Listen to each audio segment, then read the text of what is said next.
Hello, everyone, and welcome to another episode of Tell Your Story. I'm your host, Todd Nesloni, and each episode I look to bring you a different guest who has encouraged, inspired, or challenged me in one way or another, and bring them on to share some of their story in hopes that it inspires you to tell some of yours. I've really been looking forward to today's guest in our conversation today, and his name is Joe Truss. Joe, tell us a little bit more about yourself. Hey, what's up, Todd? Thanks for having me on and connected. I think my most primarily identity right now is I'm a dad of two, newborn of 6 weeks and a Wow. 3-year-old. Somewhere in the background, I'm also a principal, and somewhere in the other background, I'm doing some stuff on social media and some racial equity work too. From originally from San Francisco, and once upon a time, I was a Spanish teacher.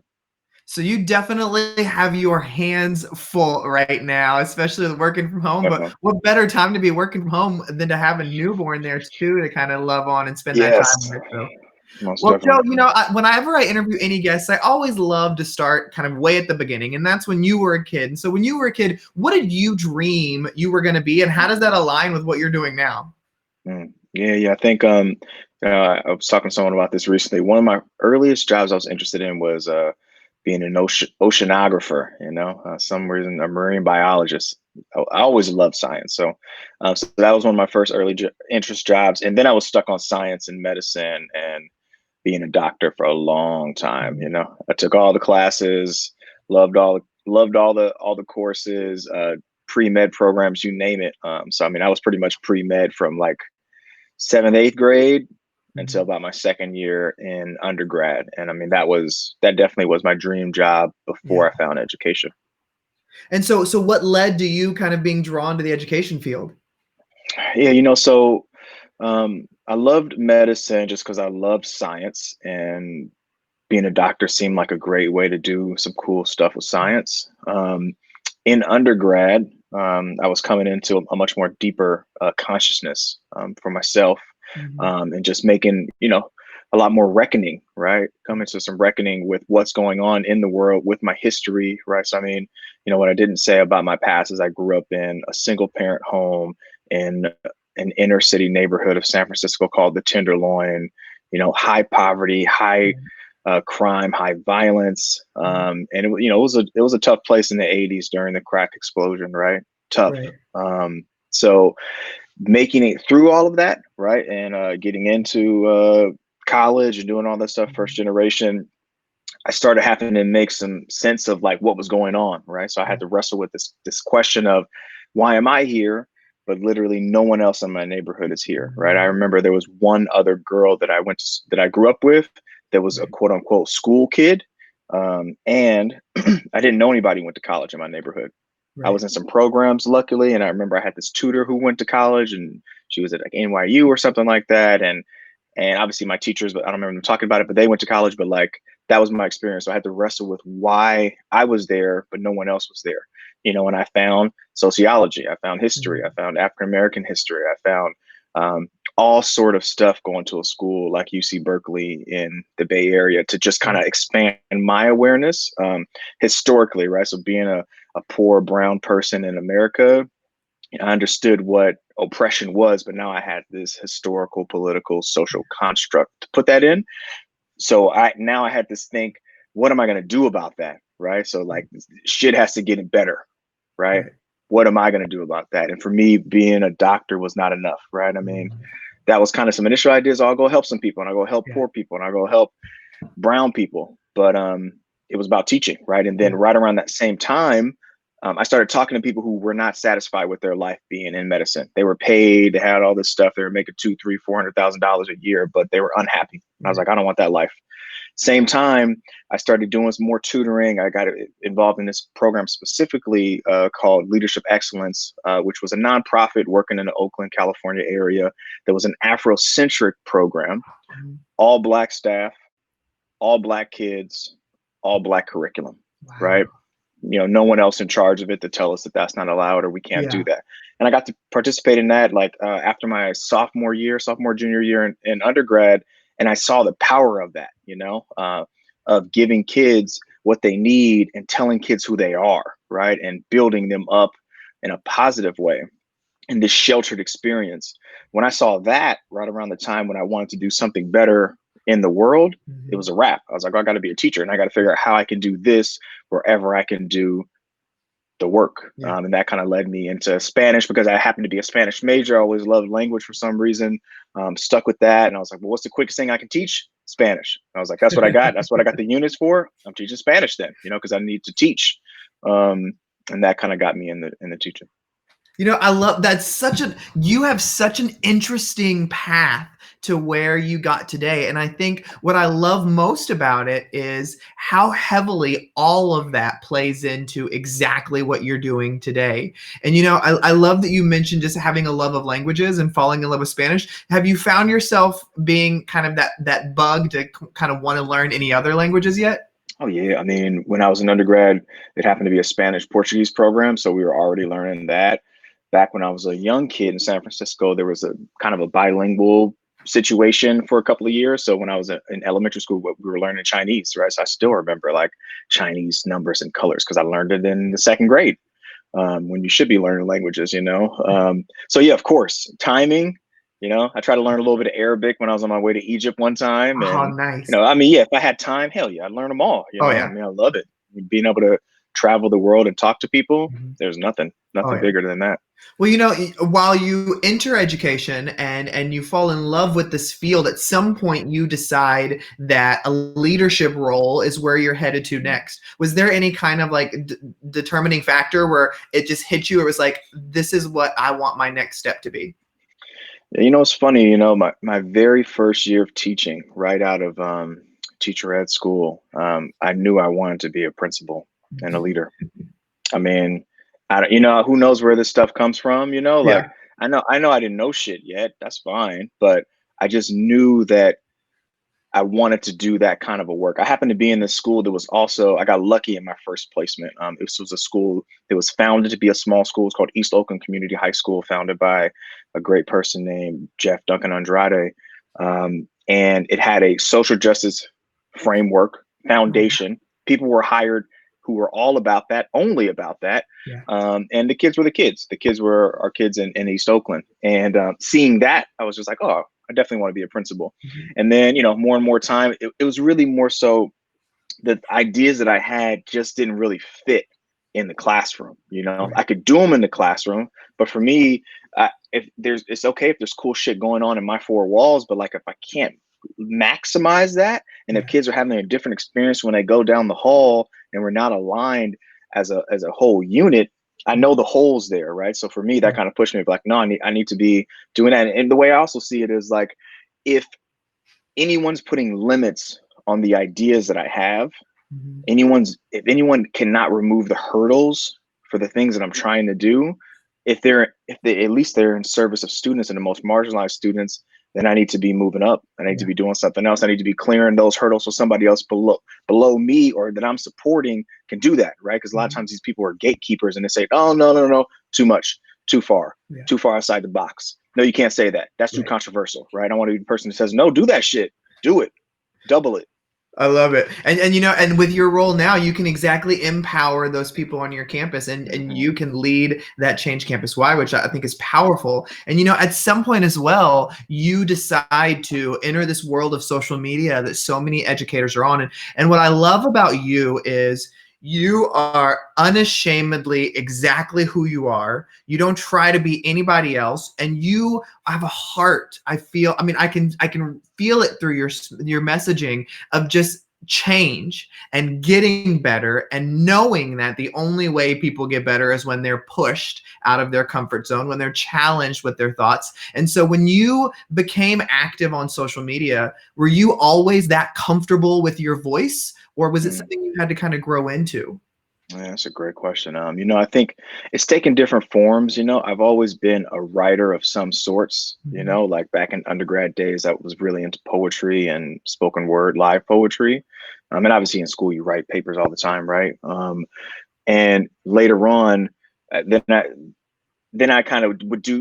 We have like Facebook pages, maybe Mhm. before we have like these like businesses or companies are trying to set up. So yeah, I would post stuff on Facebook and try to Yeah. push the envelopes.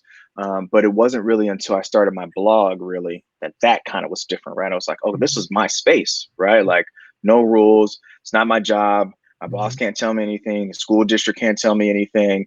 Um, and sometimes we wait to like leave till all of a sudden we start doing this expose skeleton kind of shit, you Mhm. know? And I was like, well, why do I have to wait to be honest about what's going on, right? You know, there's definitely more skeletons always, right? I mean, but um, let me start putting some of that stuff out there. And, you know, to your point around voices, there were things that as a leader I wanted to know, that I wanted to Mhm. hear about, that would help me in my development and my skill set as a leader, but it didn't really always exist. So we were always searching for that, right? Like, let me go to this training, let me read this book, let me find this thing out. And what I realized through that process is we need to be producing more of those things, right? Mhm. And we can produce only from our vantage point, right? So I'm a, a somewhat still young brown leader, right? I could speak Right. from that experience, right? And I couldn't find that much people speaking from that experience. So let me put that out there, right? For, at least for the Yeah. folks who that is their experience. Um, and around voice, that's something I wrestle with all the time, right? Because Mhm. there's so many confines and constraints that society puts on our voice, Yeah. right? These rules, right? Whether or not we're supposed to be professional enough, academic enough, right? Classy enough, Right. whatever those things are, right? Can I say fuck yeah or not? You know, like what's the rules for that, right? Right. And what I've noticed, I mean, one, I gravitate to that kind of reading, right? I Mhm. gravitate to those people who are authentic about who they are. And yeah, we can mix between slang and profanity and professionalism and academic language and, you know, an SAT word or whatever, right? Right. There's no reason why we can't do that in writing. There's no reason why we can't do that when we're speaking. So then sometimes it's like I went back and forth, right? Sometimes I feel like I have this like pressure on me to kind of say things the right way or the Mhm. academic way. And sometimes I just like let shit go and I like go into this train of thought type of writing. And Yeah. sometimes I find that that's some of my best stuff and the stuff I love the most and stuff that resonates with people. And then you just figure out like, how can I push the confines even more, right? Mhm. And you know, I mean, that's blogging. I feel like Twitter opens up this other place, right? Because Mhm. like, you know, whatever, we could say it lasts forever, but no one's really reading shit from 2 years ago or 3 years ago, really. So it really kind of goes away, you know. So like, Yeah. you could just authentically be who you are in that moment, and that's what that is, and let it be, you know. And I think when you apply identity markers and identity demographics to that, it's a whole nother conversation, right? Right. Because there's so much policing that happens of brown people, of Mhm. women, right? Of Mhm. folks from the LGBT community, of immigrants, right? So that this idea of can I be me is even this act of resistance, right? Right. And this act of affirmation, right? Of saying, no, this is who I am. And you got to deal with it. And, you know, either you care or you don't care, but like, I'm going to be me, you know, Yeah. whether that's on social media or in person. Well, you know, one thing we've talked about in many episodes of the Tell Your Story is, you know, that feeling of when you begin to put yourself out there, how doubt can sometimes creep in, or Mm, you begin to feel like a comparison of, well, my voice isn't as powerful as theirs, or mm, I'm mm. not doing as much as work as they are. Even though you seem really secure in who you are and in your voice, do you find yourself sometimes battling doubt as well? And if so, how do you Mm. keep it from taking root so that it doesn't consume you? Yeah, I mean, yeah, we're always going to be comparing ourselves to other people, you know, people who wrote more books than you, people who spoke more, people who've had more experience, whatever. I mean, that unfortunately that's not going anywhere. You know, we're socialized pretty well to not feel like we're good enough, you know. So we have to fight that. I think what I do with that is, you know, I think of it as like if I'm just truly expressing myself and I'm kind of going through something that might be just cathartic, you know, Yeah. then um, I need to just let that be, right? Mhm. And just let it as is, right? And also fight this piece of like that doubt is coming from society trying to hold me down or Yeah. us down, right? Or even like if you want to take all identity markers out, right? Society saying that you can't just be who you are, period, right? You Mhm. have to think about how people are going to feel about that and how the people in power are going to feel about that. Right. Um, so really, like I said before, it's about this act of resistance, you know, Yeah. and affirming your humanity, you know, like that's the other piece, right? I mean, Mhm. this could be such an inhumane mechanical type of job in education, right? And you put the people back into it, and we get something different. I love that answer. I think I hope people go back and really digest what you just said, because I think you had a lot of really goodness right in there that people can really take into their own account. And so, you are hosting an equity workshop later this month. I am so excited to try and take part as well. And so tell me a little bit about what that is, and when that became a passion of yours to kind of share your own identity and voice, and making sure you're educating others outside of just your school area too.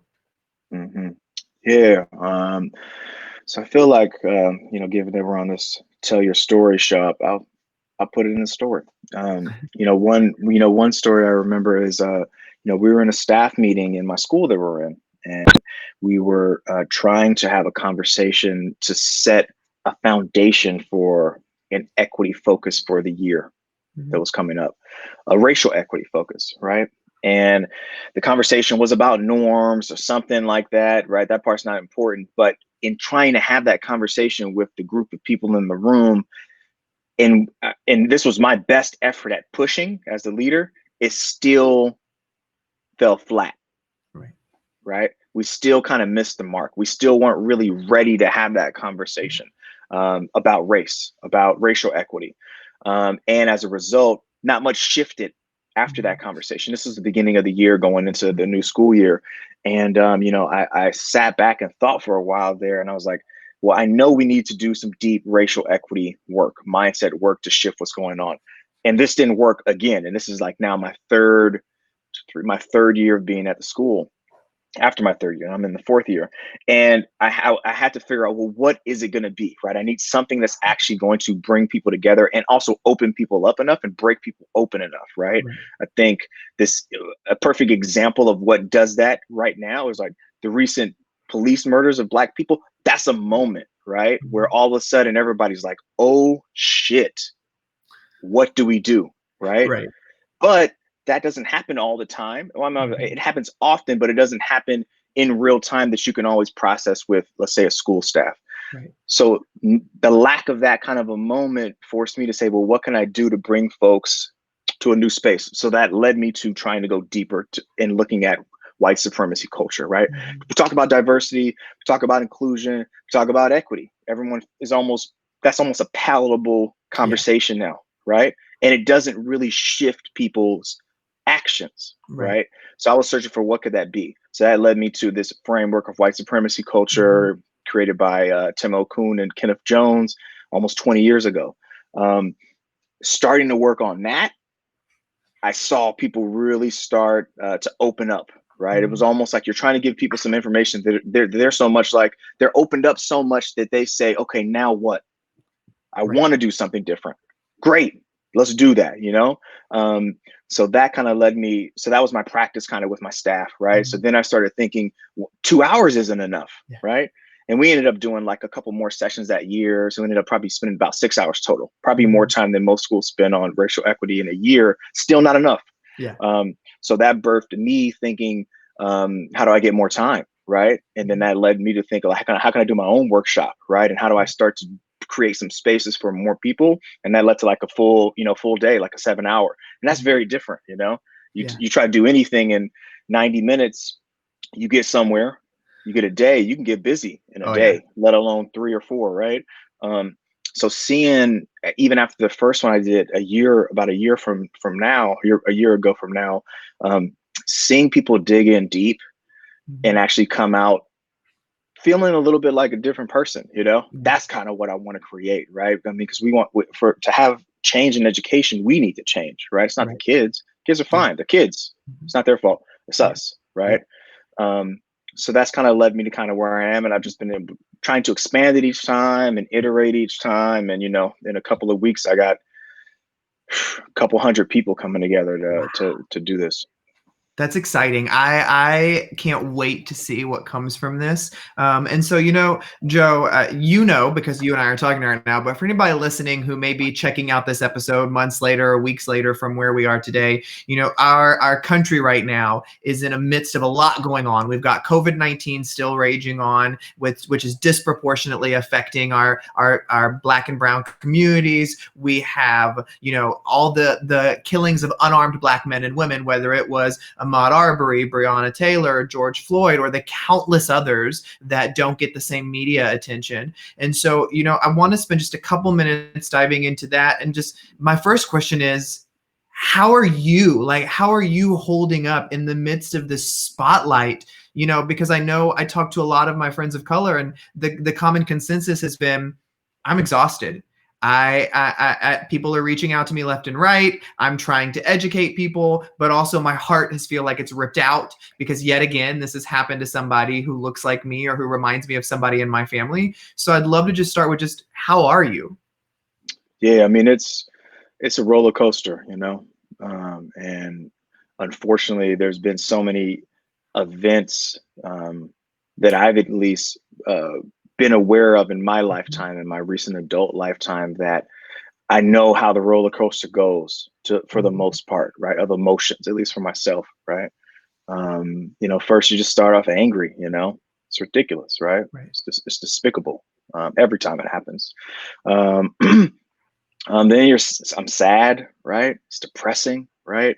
The reason I talk about white supremacy culture and specifically racial hierarchy so much is because it's important for folks to understand that this is not an isolated moment. Right. It sits in this larger context, and it also reinforces a context of racial hierarchy, right? So there's something very profound and significant about a white police officer killing a Black man, right? In broad daylight, in front of everybody, right? And you break that down and think about it, the fact that one, it happened, he was so bold that he could do it. Everyone else was complicit in it. And the fact that everybody on the street doesn't rush them, right? And rip these people the fuck off of him before he dies shows how embedded the concept that that's allowable is in our mind, right? And this other piece of the message it sends to everyone, right, is a message of anti-Blackness and white supremacy, right? For people of color, right, that's a further message that that's where folks would want us to be.